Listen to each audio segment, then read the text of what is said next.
आपका हमारे YouTube channel green valley में स्वागत है। वीडियो को आरंभ करने से पहले आप इसे सब्सक्राइब कर दीजिए। आज हम आपको ले चलते हैं टेंस के बारे में बताने के लिए। तो टेंस क्या होता है? टेंस को हिंदी में काल कहा जाता है।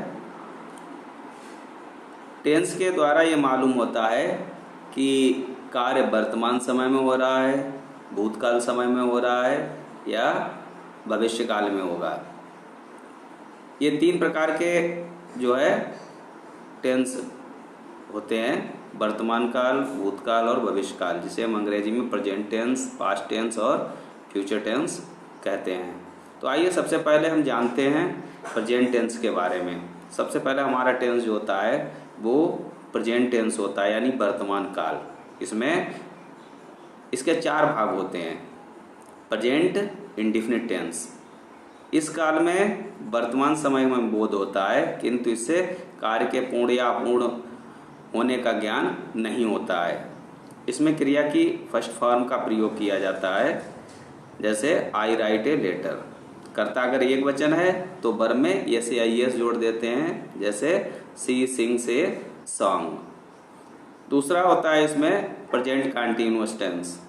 इस काल में कार्य वर्तमान में हो रहा होता है। इसमें एज, इज, एम, आर के साथ क्रिया की फर्स्ट फॉर्म में आईएनजी लगाया जाता है, जैसे I am writing a letter, she is singing a song, Radha is dancing. तीसरा आता है इसी में प्रेजेंट परफेक्ट टेंस। इस काल में कार्य हो चुका होता है। इसमें हैज या हैव के साथ क्रिया की थर्ड फॉर्म का प्रयोग किया जाता है, जैसे I have written a letter, she has sung a song. इसके बाद में चौथा जो आता है वो आता है प्रेजेंट परफेक्ट कंटीन्यूअस टेंस। इस काल में कार्य कुछ समय से हो रहा होता है। इसमें हैज बीन या हैव बीन के साथ क्रिया की फर्स्ट फॉर्म में आईएनजी लगाया जाता है। इसके बाद सिंस और फिर फॉर का प्रयोग किया जाता है।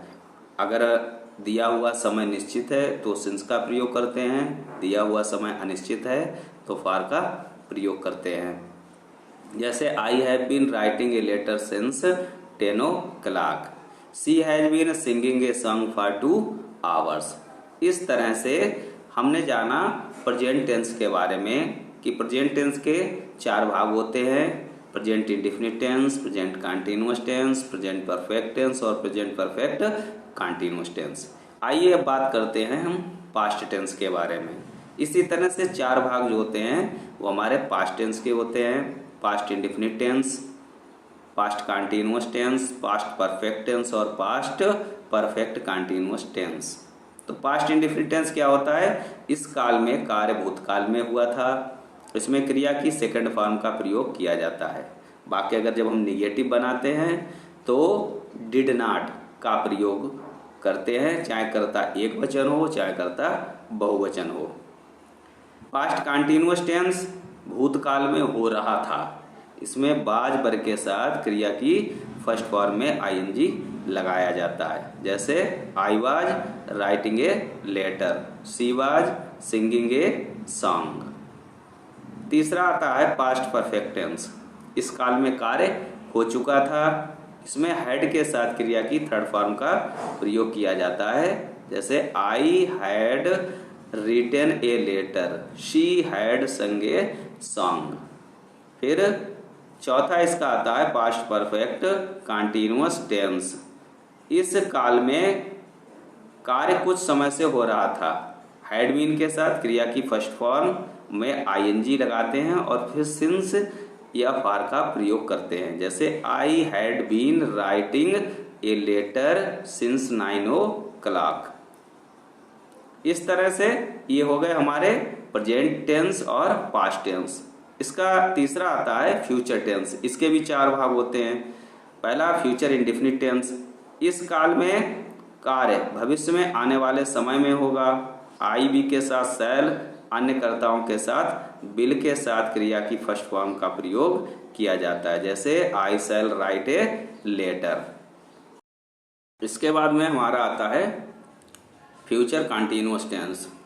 इस काल में कार्य भविष्य में हो रहा होगा। इसमें आई भी कर्ता के साथ शैल भी और ही सी इट कर्ता के साथ विल भी क्रिया की फर्स्ट फॉर्म प्लस आईएनजी का प्रयोग किया जाता है, जैसे I shall be writing a letter, she will be singing a song.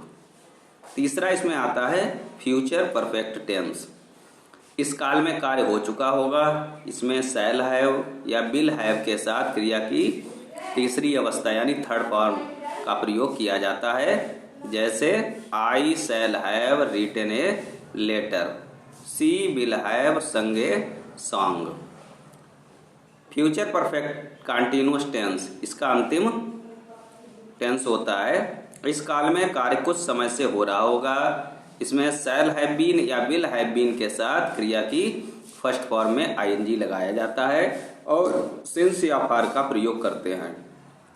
I shall have been writing a letter since 9 o'clock या she will have been singing a song for 2 hours। निश्चित समय के लिए सिंस और अनिश्चित के लिए for का प्रयोग करते हैं। तो ये थी हमारी जानकारी टेंस के बारे में यानी काल के बारे में कि किस तरह से जो है हम वाक्यों को पहचाने, उनका अंग्रेजी भाषा में किस प्रकार से प्रयोग करें। आज का टॉपिक यहीं पर समाप्त होता है। थैंक्स।